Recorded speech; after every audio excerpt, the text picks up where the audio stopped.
Hello friends, this is Neha and welcome to GS Abhyas the 5 minute show में आप सभी का स्वागत है। चलिए सबसे पहले बात कर लेते हैं कि इस शो में मैं आपके बारे में किन किन विषयों पर चर्चा करूंगी। तो सबसे पहले मैंने टॉपिक लिया है इम्पोर्टेंट डेज का, जिसमें महत्वपूर्ण दिन के बारे में बताया जाएगा, उससे जुड़ी हुई थीम क्या रही, इस वर्ष की थीम क्या है उस पर बात होगी। उसके इतिहास के बारे में जानकारी लेंगे और अगर सरकार द्वारा उसके लिए चलाई गई कुछ पहले हैं उसके बारे में जानकारी लेंगे, और अगर संविधान में कुछ प्रावधान किया गया है तो उसके बारे में भी हम यहाँ जानने की कोशिश करेंगे। राइट, तो सबसे पहले शुरुआत करते हैं किसकी। 1 मई को कौन सा दिवस मनाया जाता है? आप सभी जानते हैं, अंतरराष्ट्रीय मजदूर दिवस, इंटरनेशनल लेबर डे के रूप में 1 मई को जाना जाता है, जिसे हम श्रम दिवस के नाम से भी जानते हैं। किसके नाम से जानते हैं? श्रम दिवस के नाम से जानते हैं, लेबर डे, या फिर इसे मई दिवस के नाम से भी जाना जाता है। राइट, तो आपको याद क्या रखना है, 1 मई को कौन सा डे होता है? अंतरराष्ट्रीय मजदूर दिवस, जिसे मई दिवस, लेबर डे या श्रम दिवस के रूप में भी जाना जाता है। अब बात करते हैं इसकी 2025 की थीम क्या रही है। तो आपको याद रखना है कि किसी भी एग्जाम में आप देखें, या तो आपसे दिन पूछ लेता है कौन सा, या तो आपसे तारीख पूछता है, या फिर उससे रिलेटेड दिवस पूछ लेता है या डे कौन सा है, या फिर आपसे थीम पर बात करता है। राइट, तो आपको याद रखना है 2025 में इसकी थीम क्या रही है? Safety and health of workers. Right, क्या थीम रही है? Safety and health of workers theme रही है, श्रमिकों की सुरक्षा और स्वास्थ्य 2025 की थीम रही है। राइट, अगर इसके इतिहास के बारे में जानकारी हासिल करनी है तो आपको एक पॉइंट याद रखना है, बस बहुत ज़्यादा जानने की ज़रूरत नहीं है, कि 19वीं सदी के अंत में अमेरिका के शिकागो में श्रमिक इकट्ठा हुए थे अपने अधिकारों की रक्षा के लिए। उन्होंने क्या किया था? इकट्ठा हुए थे, एक आंदोलन, एक मूवमेंट छेड़ा था, हड़ताल पर चले गए थे। उसी दिन के उपलक्ष्य में क्या होता है, ये मजदूर दिवस मनाया जाता है। ठीक है, अमेरिका में मजदूरों का आंदोलन हुआ था। कब हुआ था? 1 मई 1886 में हुआ था। राइट, ये याद रखने की ज़रूरत नहीं है, बट एक आपको एक आइडिया, मतलब अगर आप किसी चीज़ के बारे में पढ़ रहे हो तो आपको उसके इतिहास की जानकारी होनी चाहिए।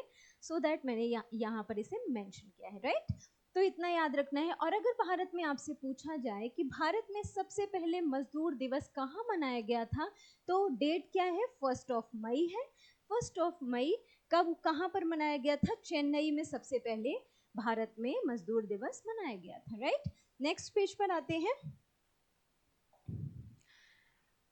अब यहाँ पर प्रावधानों की बात करते हैं कि संविधान में इसका कहाँ पर प्रावधान किया गया है। राइट, कभी भी किसी भी पॉइंट को आप पढ़ें तो सबसे पहले कोशिश कीजिए कि अगर संविधान में उसके बारे में कुछ प्रावधान है तो इससे क्या होता है, आपका इतिहास भी मजबूत हुआ, हिस्ट्री भी पता चली, बैकग्राउंड उसका पता चला, और उसके बाद कि संविधान में कहाँ पर इसका प्रावधान है उसके बारे में भी आपको जानकारी मिल गई। राइट, तो आपको याद रखना है आर्टिकल 23 एंड 24 आप जानते होंगे क्या है, हमारे मौलिक अधिकारों में आता है। ठीक है, आर्टिकल 23 और 24 हमारा मौलिक अधिकार है, यानी कि मूलभूत अधिकार है, जिसमें क्या कहा गया है कि बंधुआ मजदूरी आप नहीं कर सकते, जबरदस्ती आप नहीं कर सकते किसी के साथ। ठीक है, और बाल मजदूरी यानी कि छोटे बच्चों से आप काम नहीं करा सकते हैं, और किसी को जबरदस्ती बंधुआ बनाकर भी आप उससे स्लेवरी नहीं करा सकते। राइट, तो आर्टिकल 23 और आर्टिकल 24 आपको याद रखने हैं। क्या कह रहा है? बंधुआ मजदूरी और बाल मजदूरी पर रोक लगाता है। ठीक है, नेक्स्ट पॉइंट आते हैं आर्टिकल 39। राइट, आर्टिकल 39 क्या कहता है भैया? आपको पता होना चाहिए। ये कहाँ पर आता है, बताइए जल्दी से। ये आता है हमारे नीति निदेशक तत्वों में। राइट, ये कहाँ आता है? हमारे नीति निदेशक तत्वों में। ठीक है, डीपीएसपी में इसका प्रावधान है। कहाँ है? डीपीएसपी में इसका प्रावधान है। क्या प्रावधान करता है? आर्टिकल 39 कहता है कि समान कार्य के लिए आपको समान वेतन देने का प्रावधान करना पड़ेगा। यानी कि जैसे आप देखते होंगे कि महिलाओं को पुरुषों की अपेक्षा वेतन कम दिया जाता है। राइट, आप किसी भी फील्ड में जाकर देख लीजिए। ठीक है, तो क्या होता है, यहाँ पर प्रावधान किया गया आर्टिकल 39 के तहत समान कार्य के लिए आपको समान वेतन देना पड़ेगा। राइट, नेक्स्ट आता है आर्टिकल 41। आर्टिकल 41 में क्या कहा गया है? काम का अधिकार, मतलब प्रत्येक व्यक्ति को ससम्मान काम करने का अधिकार होना चाहिए। ये प्रावधान हमें किया गया है आर्टिकल 41 में, राइट? इतनी बातें क्लियर हो गई। आर्टिकल 43 आपको याद रखना है। क्या कह रहा है आर्टिकल 43? आपसे कह रहा है सुरक्षित रोजगार और जीवन यापन योग्य वेतन, मतलब एक सुरक्षा होनी चाहिए आपके रोजगार की। अगर आप किसी देश के वासी हैं तो हमारी सरकार प्रोवाइड कराती है ना, जैसे मनरेगा जैसे कार्यक्रम लेकर आती है जिसमें 100 दिन का रोजगार प्राप्त होता है, वैसे ही कुछ कि सुरक्षित रोजगार होना चाहिए और जीवन यापन योग्य वेतन हमें मिलने का, प्राप्त करने का हमारा अधिकार है। कौन सा अधिकार देता है? डीपीएसपी, ठीक है? ये सब किस में आते हैं? डीपीएसपी में आते हैं, राज्य के नीति निदेशक तत्व, राइट? तो आपको भाग भी याद रखने हैं। यहाँ से पॉलिटी के भी क्वेश्चन बनते हैं। आर्टिकल 23, 24 किस में आता है? तो आपको याद रखना है किस में आता है।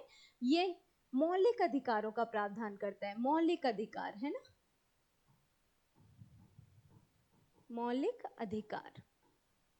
और ये डीपीएसपी यानी कि क्या है?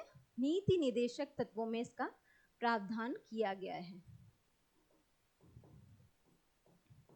अब आपके लिए क्वेश्चन ये रहेगा कि मैंने आपको ये तो बता दिया ये मौलिक अधिकार का भाग है, ये नीति निर्देशक तत्वों का भाग है। अब आपको मुझे बताने ये भाग कौन सा है? संविधान की जो सूचियां हैं उसमें भाग ये कौन सा है, इसमें आप बताएंगे, ये बताएंगे आप लोग मुझे कमेंट करके, राइट? नेक्स्ट पेज पर आते हैं, नेक्स्ट देखते हैं, नेक्स्ट क्या कह रहा है। नेक्स्ट कह रहा है कि सरकार द्वारा की क्या क्या पहले इसके लिए की गई हैं, मजदूरों के लिए, किसानों के लिए क्या प्रावधान सरकारों ने लेकर आए हैं ताकि उनके लिए जीवन यापन की सुरक्षा हो, वेतन की सुरक्षा हो, रोजगार की सुरक्षा हो, राइट? तो एक ई श्रम पोर्टल है, आपको पता होगा, आप सभी जानते होंगे। असंगठित श्रमिकों के लिए ये पोर्टल लेकर आए गए हैं, असंगठित श्रमिकों के लिए ये पोर्टल है, ठीक है? ई श्रम पोर्टल, राइट? असंगठित क्षेत्र के जो श्रमिक हैं या किसान हैं जो भी हैं उनके लिए क्या है? ये पोर्टल लेकर आया गया है। नेक्स्ट है पीएम श्रम योगी मानधन योजना। ये एक योजना है जो सरकार द्वारा लेकर आई गई है किसानों के लिए, मजदूरों के लिए, राइट? एक है मनरेगा, आप सभी जानते हैं मनरेगा के बारे में। इसमें क्या होता है? 100 दिन के रोजगार की गारंटी प्रदान की जाती है, 100 दिन का रोजगार गारंटी, राइट?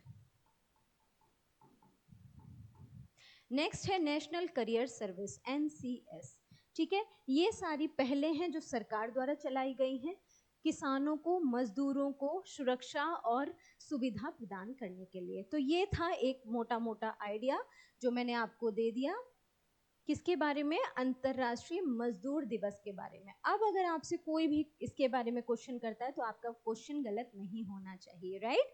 तो यहीं पर इस 5 मिनट शो को करते हैं एंड आई होप आपको ये वीडियो अच्छा लगा होगा। अगर आप लोग को ये वीडियो पसंद आया हो तो लाइक शेयर करना बिल्कुल भी मत भूलिएगा। और अगर आप मेरे साथ जीएस अभ्यास के इस ऑनलाइन प्लेटफॉर्म में जुड़ना चाहते हैं तो please subscribe this channel and मेरे साथ जुड़े रहने के लिए कंटिन्यू कीजिए मेरी क्लासेस को, ओके? तब तक के लिए टेक केयर, गुड बाय।